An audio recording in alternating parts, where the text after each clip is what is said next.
If you're looking for multiple choice strategies that will help you score a 4 or 5 on your AP European History exam, then you've come to the right place. Because in this video, we're going to go over 9 multiple choice strategies that you can start using today. This video is brought to you by Albert. If you haven't already created your free account to start practicing for your AP Euro exam, be sure to do so in the link in the video description below. Without further ado though, let's jump into these multiple choice tips.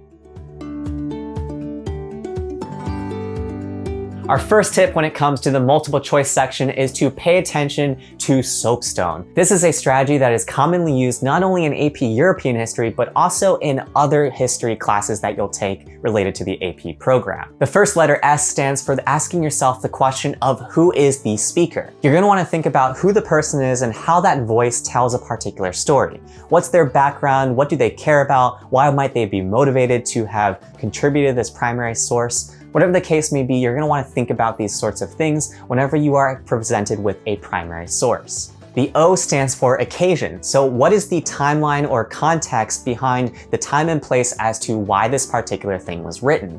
By understanding this, we'll be able to place it into historical significance in terms of the things that happened immediately before it or after the event. A stands for audience. Here we're thinking about who the audience is and what they might care about or why the author might be writing towards this audience. P stands for purpose, which is the motivation behind the text itself. This is the part where we think back on the S in terms of who the speaker is and the motivations behind why they are writing this piece for the particular audience that they were aiming for. The second S stands for subject, and that's simply where you need to understand what the speaker is actually talking about. And lastly, tone relates to the attitude of the author. This is really important because it highlights the author's usage of diction, syntax, as well as imagery. Tone is one of the best ways that we can really try to interpret what the author intended with their words. An easy way to get ahead on your soapstone approach is to look at the source line in the question that's presented to you. By doing so, you'll be able to learn a lot from just those 10 to 15 words that the College Board provides for you. Tip number 2 is to get familiar with reading the title, the key, and the axes behind any chart that is given to you.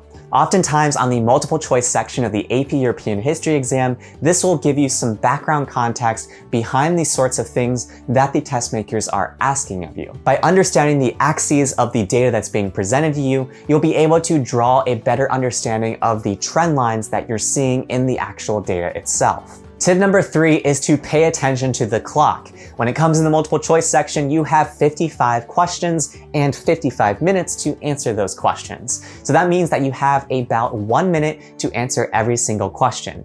This means that you don't want to find yourself spending way too long on one question and leaving not enough time to answer every single question on the exam. A helpful way to prepare here is to sign up for an Albert account, upgrade, and then try our full-length practice exams. From here, you're going to be able to time yourself for 55 minutes and attempt 55 questions, see how you're doing, and review your results. Paying attention to the clock leads us to our next tip, which is make sure that you attempt every single question. When it comes to the multiple choice section, you do not get penalized for questions that you get wrong. As a result, it makes no sense for you strategically to not attempt at least every single multiple choice question.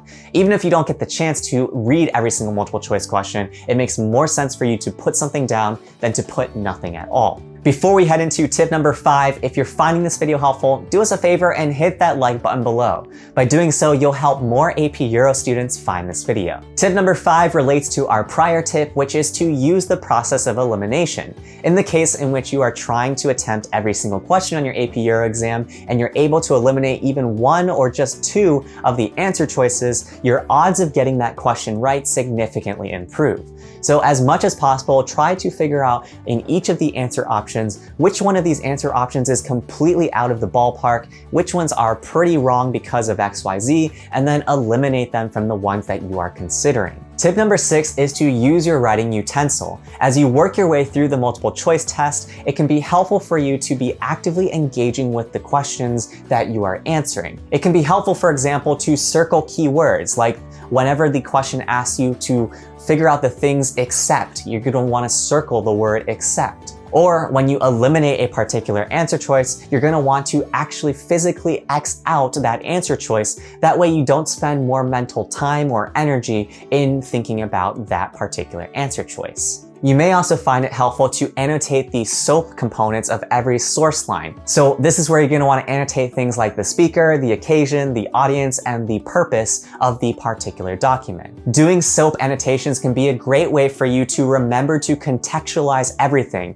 And remember, contextualization is one of the hardest things that AP Euro students struggle with when it comes to doing well later on in the free response section. Tip number 7 is to use check marks as you work your way through the multiple choice section. What you're going to want to do is whenever you feel super confident about a particular question, put a check mark to the left of that question. That way you'll feel the momentum of A, feeling good about that question, and B, you won't spend as much time on that question when you are reviewing the multiple choice section later on in your testing period. Tip number 8 is to take advantage of chronology. One of the benefits of AP European history versus some of the other history courses is that every single time period is weighted relatively the same. So as a result, you'll be able to segment out which 4 to 7 questions are related to one another and start grouping them into each other as you're answering the multiple choice section. By doing this, you'll allow yourself to stay alert as you're taking the test and think about the chronology of the different things that happened in the periods immediately before that question or after that question. And our last multiple choice tip is to practice using Albert or any other review resource that you might have. Albert is super helpful because we provide hundreds of AP-aligned practice questions for your AP Euro exam. Along with just the practice questions, each one has a detailed explanation which helps you understand why a particular answer choice is right or wrong. We break down every single one of the answer choices, so even if you got a question wrong, you'll be able to learn from your mistake and do better the next time. Finally, we also have full-length practice exams, which allow you to simulate the testing conditions for your AP Euro exam. So if you haven't already, be sure to create your free account using the link in the video description below. There you have it, 9 test-taking strategies to help you for your AP Euro multiple choice section. If you found this video, do us a favor and hit that like button below, and also consider subscribing if you haven't already to get more AP review content like this as we dig in later on some AP Euro FRQ strategies. And if you're a teacher that hasn't already explored our pilot program, be sure to check that out in the link in the video description below. With it, your school will be able to try Albert for 30 days and see what we're all about. That's it for this time though. In our next video, we're gonna go over some free response strategies when it comes to AP European history. In the meantime, check out these videos that YouTube thinks you might like.